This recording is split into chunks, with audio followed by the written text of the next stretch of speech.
በሚገርም የአረብኛ ችሎታውና ሁለት በሚያውቃቸው በሀገር ቋንቋዎች ለተቸገሩት ወንድሞቹ ድምጽ በመሆን የሚታወቀው ብሬክስ ሀበሻዊ ያላሰበው ነገር ገጥሞት እንግዲህ ሕክምና እንደገባ ራሱ ተናግሯል ማለት ነው። ለስደተኛ እህትና ወንድሞችም ወሳኝ መልእክት አስተላልፈዋል። ሁላችሁም ስሙት።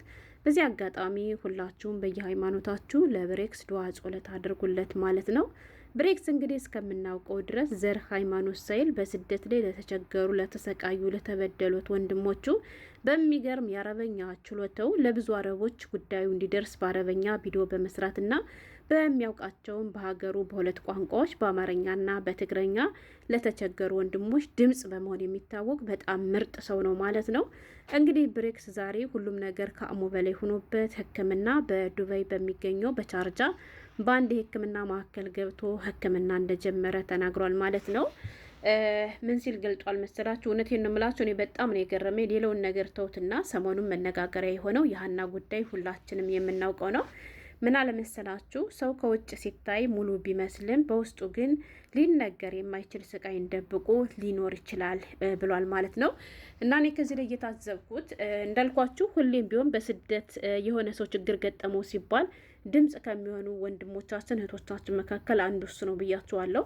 እና ሰሞኑን እንግዲህ እንደሚታወቀው የሀና ጉዳይ በሰፊው መነጋገሪያ ነበረ። በጣም ብዙ እህትና ወንድሞቻችን በጣም ለረዥም ሰዓት እንግዲህ ቀጥታ ስርጭት ላይ በመቀመጥ የእሷን ጉዳይ እንግዲህ ሲያራምዱ ቆይተዋል ማለት ነው። እንግዲህ ከነዚህ ሰዎች መካከል አንዱ ብሬክስ ነው እና እኔ የገረመኝን ነገር ልንገራቸው የሀገሬ ልጆች። እንግዲህ ብሬክስ ለ8 ወራት ያክል ታሞ እንደቆየን የተናገረው ነገር ግን ምንም እንኳ ህመሙ ከጀመረው 8 ወር ቢሆንበትም ህመሙን ችሎ ግን እስከዛሬ ህመሙን ደብቆ እንደኖረ ተናግሯል ማለት ነው። አሁን ላይ ግን ህመሙ ከአቅሙ በላይ ሆኖበት ህክምናውን እንደጀመረን የተናገረው እና ምንላችሁ ነው መሰላችሁ? ከሳቅ በስተጀርባ የዝምታ ስቃይና የፈውስ ተስፋ ይላል። ሰው ከውጭ ሲታይ ሙሉ ቢመስልም በውስጡ ግን ሊነገር የማይችል ስቃይን ደብቆ ሊኖር ይችላል። እኔም ባለፉት 8 ወራት የዚሁ የዝምታ ስቃይ እስረኛ ነበርኩኝ ብሏል ማለት ነው። ከወገቤ ተነስቶ እስከ እግር ጫፌ ድረስ ልክ እንደ ኤሌክትሪክ የሚተኩሰኝና እንደ ሰዓት የሚለበልበኝ የነርቭ ህመም ብሏል ማለት ነው። የሀገሬ ልጆች አስቡት እንግዲህ እንደሰማችሁት ከወገቤ ጀምሮ ነው ያለው። ላይቭ ላይ መቀመጥ በነገራችን ላይ ተቀምጣችሁ የማታውቁ ሰዎች ቀላል ሊመስላችሁ ይችላል።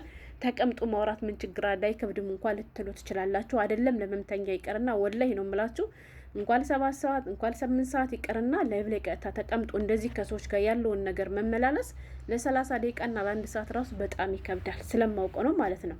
እና እሱ ግን ይሄን ሁሉ ነገር ተቋቁሞ ህመሙን ደብቆ ማለት ነው ከሱ ህመም ይልቅ የእህቱ ህመም አሞት ይሄን ያክል ዋጋ ሲከፍል የነበረ ሰው ነው ማለት ነው። እና በጣም ነው የገረመኝ።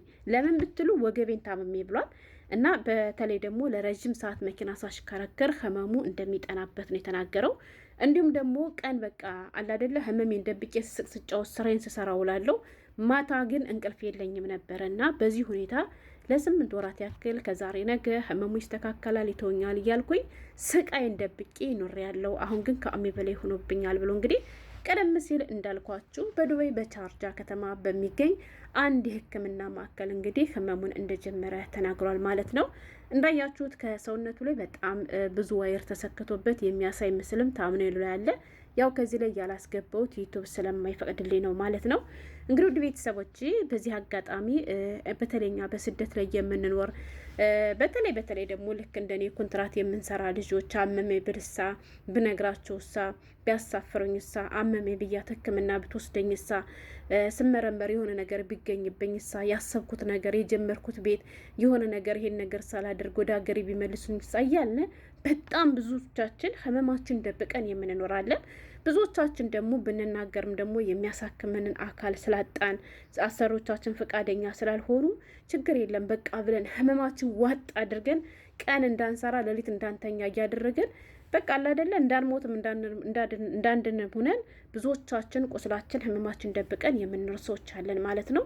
ግን ይሄ ነገር መጨረሻ ይከፋ ሊሆን ስለሚችል የሀገሬ ልጆች እባካችሁ በዚህ አጋጣሚ በስደት የምትገኙት ወንድሞቼ የህመሙ ስሜት ሲሰማችሁ ተለብላችሁ ለመታከም ሞክሩ። ብሬክስም እንግዲህ እንደሰማችሁት ለ8 ወር ያክል የሚድን መስሎት ህመሙን ደብቆ ነበረ። ነገር ግን እየባሰበት እንጂ እየቀነሰለት ስላልሄደ ህመሜን ከመደበቅ ይልቅ ታክሜ ለመዳን በሞክር ይሻለኛል ብዬ ሕክምናዬን ጀምሬያለሁ ነው ያለው ማለት ነው።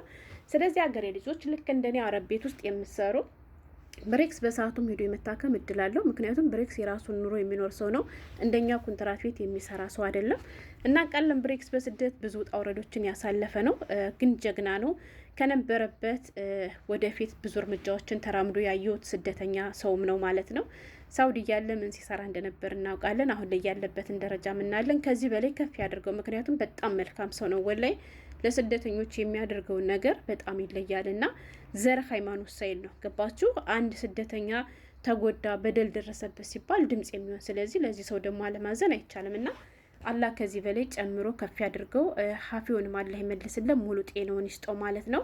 እና ውድ ቤተሰቦች ኮንትራት ቤት እየሰራችሁ ብዙቶች አመሜ ብያት ነበር አልወስድም አለችኝ፣ መድኃኒት ብቻ ሰጠችኝ ምናምን የምትሏላችሁ፣ በነገራችን ላይ ያልተመረመራችሁበትን መድኃኒት ስትሰጡ አትውሰዱ። ከነሱ ፊት እሺ ማማ ብላችሁ ተቀበሉ። እሺ መድኃኒቱን ተቀብላችሁ ግን እንዳትወስዱት፣ ቆሻሻ ውስጥ ጣሉትና ወስጄው ነበር አልተሻለኝም ነው ማለት ያለባችሁ። አንዲት ልጅ በባለፈው እሷ መድኃኒት ስትሰጠኝ እየተቀበልኩ አስቀምጠው ነበር። ድንገት ክፍሌ ስትገባ ያንን መድኃኒት አየችው። ወስጄዋለሁ፣ መድኃኒቱን አልተሻለኝም እላት ነበር ነው ያለችው ማለት ነው። ነገር ግን መድኃኒቱን ወስደሽ እንዴት ነው የማይሻለሽ ብላኝ ነበር። ድንገት ክፍሌ ስትገባ ግን እሷ የምትሰጠኝ መድኃኒት በየቀኑ አስቀምጠው ስለነበር አየችውና በዚያም የተነሳ መዳሜ አኮረፈችኝ እና መድኃኒቱን ጨርሰሽ ካልተሻለሽ እወስድሻለሁ ሕክምና ብላ የነበረችው መድኃኒቱን ስላልወሰድሽ ነው ይታመም፣ ስለዚህ የራስሽ ጉዳይ አና ማይደህልኒ ብላ እምቢ አለች ብላ ስትል ሰምቻት ነበር ማለት ነው። ያልተመረመራችሁበትን ያው እነሱ ቤታችሁ ታውቃላችሁ፣ ፋርማሲ ማለት ነው። በየክፍላቸው የመድኃኒት መደብር ነው የምታዩት። ስለዚህ ይሄን አመሜ ስትሉ መድኃኒት አንስተው ብቻ ስለሰጧችሁ አንስታችሁ አትጠቀሙ። የሀገሬ ልጆች መድኃኒቱን ወስጀዋለሁ፣ የሰጠሽኝን ግን አልተሻለኝም፣ እባክሽን ውሰጅኝና ሙሉ ምርመራ ላደርግ ብላችሁ ከቻሉ በራሳቸው የሚያሳክሟችሁ ከሆነ እሰየው፣ ካልሆነ ደግሞ ከጤና የሚበልጥ ነገር የለምና በራሳችሁ ከፍላችሁ ለመታከም ሞክሩ። የሀገሬ ልጆች ለምን ብትሉ ከሀገሬ ስገባ እታከማለሁ፣ ከዛሬ ነገ እታከማለሁ እያላችሁ በሰዓቱ የከፋ ደረጃ ላይ ሳይደርስ ታክማችሁ ያንን እንትን በሽታ ልትድኑ ትችላላችሁ። ግን ያ በሽታ ከቆየባችሁ ስር ከሰደደ ታክማችሁ መዳን ከማትችሉበት ደረጃ ላይ ልትደርሱ ስለምትችሉ፣ ስለዚህ ህመም ሲሰማችሁ ተሎ ለመታከም ሞክሩ ማለት ነው። በነገራችን ላይ አንድ ቪዲዮ ይዤላችሁ እመጣለሁ። በዚያኛው ቻናሌ ቀንጨባ አድርጌ ሰርቼ ነበረ። ያው ቻናሉ ትንሽ ችግር ስለገጠመው ብዙም ቪዲዮ ቫይራል አልወጣም አልታየም ማለት ነው። ግን ብቻ ህመማችሁን አትደብቁ የሀገሬ ልጆች። እውነቴን ነው የምላችሁ። ታመሻል እንዲህ ብለሻል የሚሏችሁ ከሆነ ለምን አትሄጂም? አንቺ ጤነኛ ከሆንሽ ነገም ተመልሰሽ መተሽ መስራት ትችያለሽ።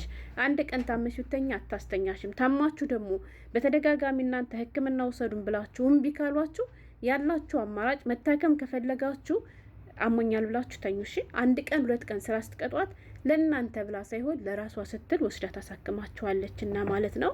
እና እኔ ብሬክስ ነገር በጣም ገርሞኛል። ይህን ሁሉ ጉዱን ተሸክሞ እሱ ግን እየሳቀ ይሄን ያክል ወራት መቆየቱ በጣም ነው የገረመኝ። ራሱን ተናግሮታል። በሳቄ ብዙ ነገሮችን እየሸፍን ቆይቻለሁ፣ ነገር ግን ጎዳኝ እንጂ አልጠቀመኝም ብሎ በመጨረሻም እባካችሁ ራሳችሁን ጠብቁ ስደተኛት ወንድሞች ሲል መልእክቱንም አስተላልፏል ማለት ነው። ስለዚህ ሁላችንም ካላ በታች ራሳችንን ጠብቅላለሁ። ለብሬክስም ደግሞ አላህ ሙሉ ጤናውን ይመልስለት።